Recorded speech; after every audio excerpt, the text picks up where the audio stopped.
Je pense qu'il faut beaucoup de courage, de la persévérance et puis savoir se remettre en question également.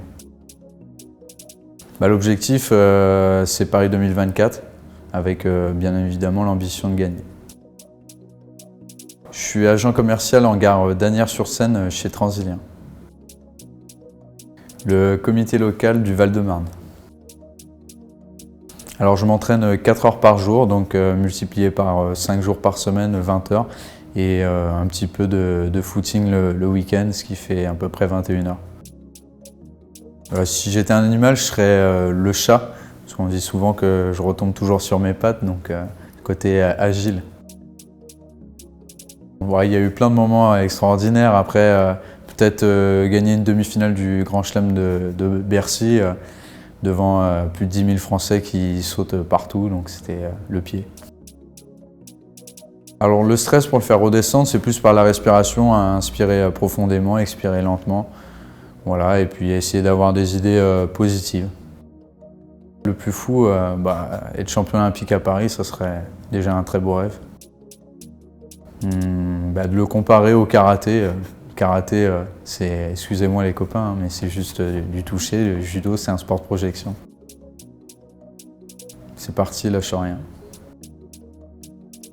Je me mets un petit peu dans ma bulle. J'aime bien rigoler avant un combat, et puis quand on voit que les combats commencent à passer et qu'il en reste 3, je me mets focus dans mon coin, et puis je me reconcentre et je me prépare pour le combat. Est-ce que tu as déjà vu Teddy Riner? Bien entendu, donc ouais, c'est une question, est-ce que tu le connais, est-ce que tu l'as déjà vu? Ouais, je le vois et on peut pas le rater. Sportivement, j'ai toujours été passionné par le sport, par le coaching sportif également. Donc peut-être d'accompagner certaines personnes ou certaines équipes nationales, notamment pourquoi pas l'équipe de France de judo en tant qu'entraîneur national ou ce type de choses. En tout cas, c'est des choses qui pourraient me plaire.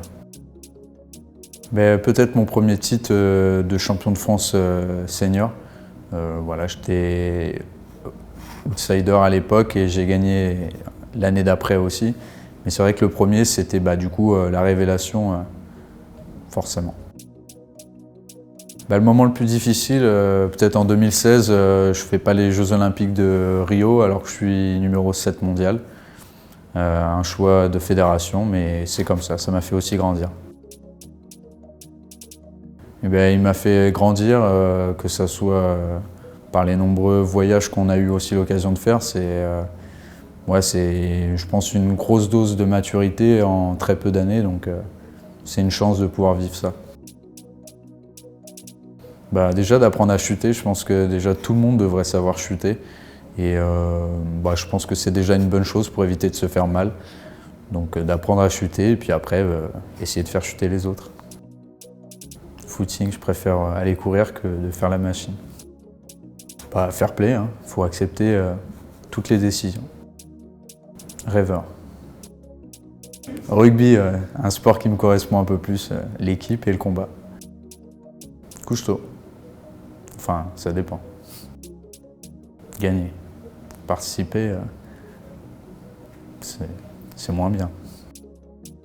Oula, je me prononce pas. Et match nul, ekiwake comme on dit au judo.